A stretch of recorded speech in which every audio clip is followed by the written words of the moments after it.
Hey everybody, welcome back. It's Business, and I'm doing an overview on the Nicholas, which is the Tier 5 USN destroyer. And things change pretty quickly from the Samson Wicks Clemson, and then you get to this, where it has 127mm guns instead of the 102, and these things are punchy as hell. I love using them.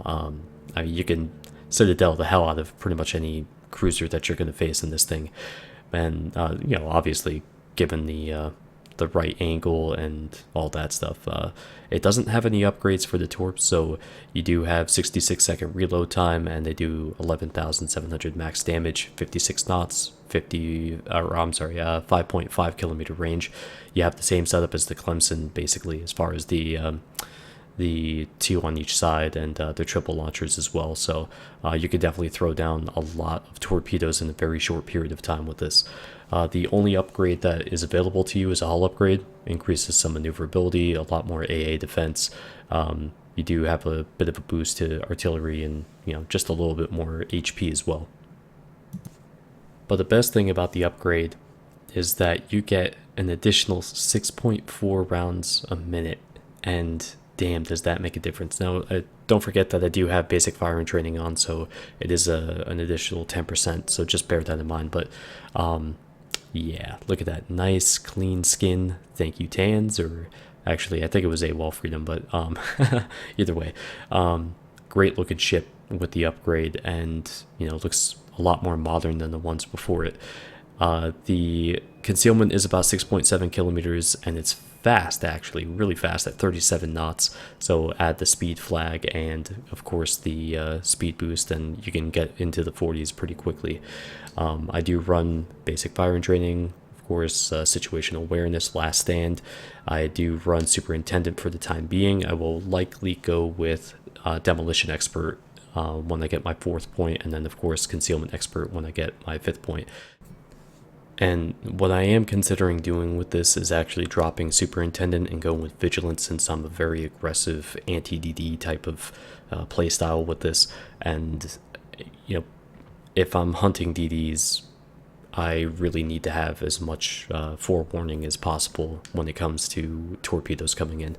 But I do run main battery mod 1, I run the accuracy mod, and I run the propulsion protection as well. So better to lose your steering than it is your engines, even with last stand. So maybe it's a little redundant, not really sure, but whatever. On to the gameplay. First match here, I pretty much got messed up right at the start, and thought I was out of the match. Luckily, it didn't turn out to be the case, and a little bit of resilience always goes a long way when it comes to finding some new opportunities to do some damage, even when you're low on health. So there is an enemy Sims over here, and I'm pretty much shadowing him, keeping things in mind here. I'm gonna lose sight of him here in just a second, and I'm gonna dump a couple widespread torps. And to be perfectly honest with you, I'm not really sure what I was expecting to have happen here. I was just hoping for a continuous speed and a hit. Luckily, I got 2. So, bye-bye Sims.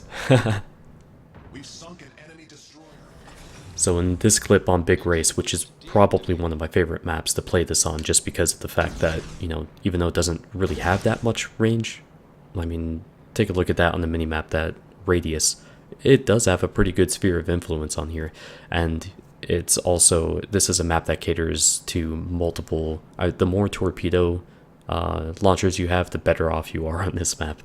But yeah, the defensive posture, and I'm just like waiting for something to happen. I'm like, okay, I'm detected. Oh shit, there's a there's a Gremiashi, and he's really close. I didn't know it at the time. The guy mentioned it later, but he did launch torps just before coming around this corner, and I launched mine at, boom, almost the last possible second there. Ooh boy, that was close.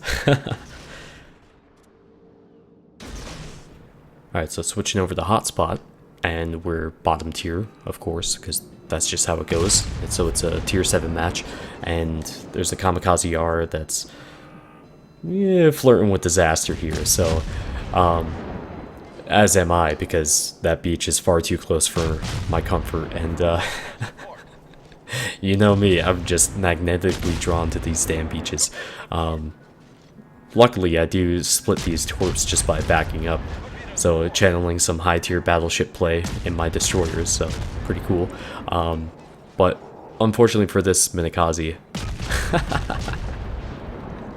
detonated. That sucks so much. But yay, don't have to worry about him anymore. Now, when we get to the Nicholas, though, like, really, you have to talk about these guns because, let's be honest, they're fucking awesome. They're really, really good. And, you know, the way you can get Citadels with these against equal tier or, you know, even higher tier cruisers. I mean, I've Citadel Pensacola's and, well, I mean, I guess that's not really a surprise. And I'm actually pretty damn certain I've Citadeled a Cleveland a few times with this as well. You can do it. You just have to be at the right angle. So, I mean, just bear that in mind, of course. And watch also, this is one of my favorite examples of why a ship like this can dominate when it's, you know, in a match on something like Big Race here, where it's small, close quarters. I mean, it plays to the strengths of a destroyer inherently. But when you're talking about punchy little guns and, you know, high maneuverability, a good arc at close range and stuff, just watch what happens to this Phoenix. Double Citadel. And double Citadel. And double Citadel. So that's how I opened up this match. Felt pretty good about that, of course. And I'm sure to a lot of people's disappointment, no, I don't beach myself. 2 clips in a row. Imagine that. I get so damn close and I don't do it. So, a lot of things happen here, though. There's an enemy Miyogi just up ahead. Destroyer, I know it's a Russian one, I just can't tell which. And maybe a Yevny.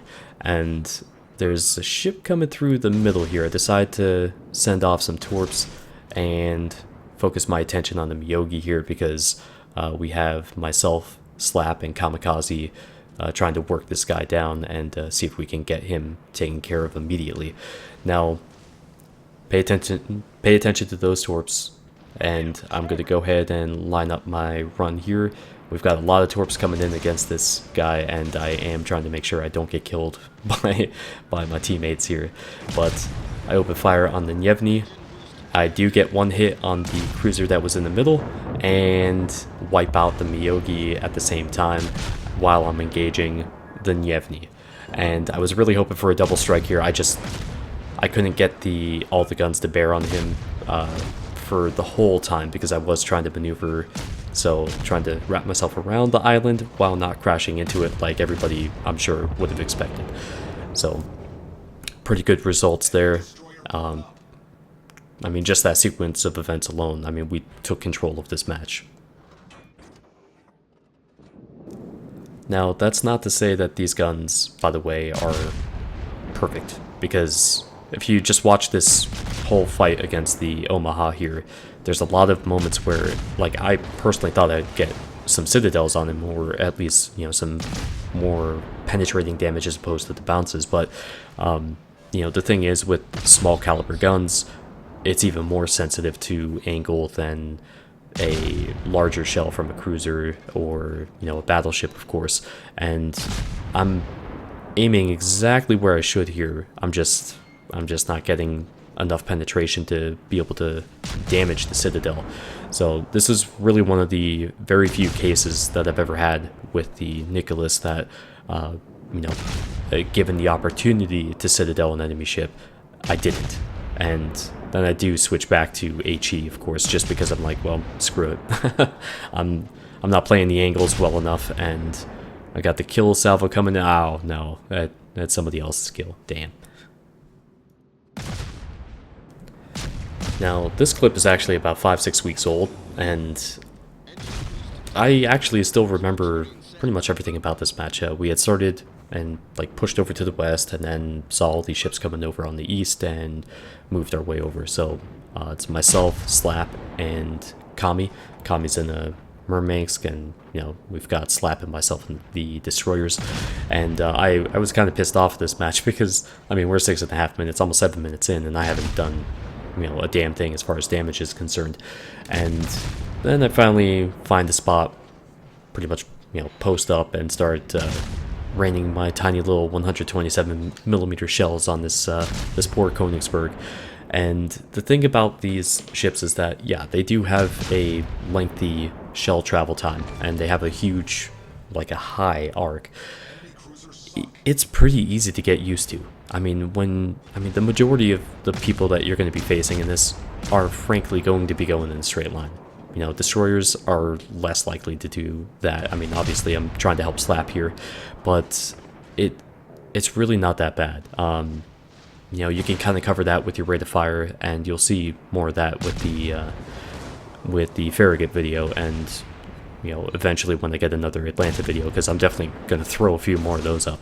I only send one spread of torps over to the Karlsruhe here. The reason for doing that is because in case I get into a closer situation and I need to use them as a last-ditch effort. So I decided to hold on to those.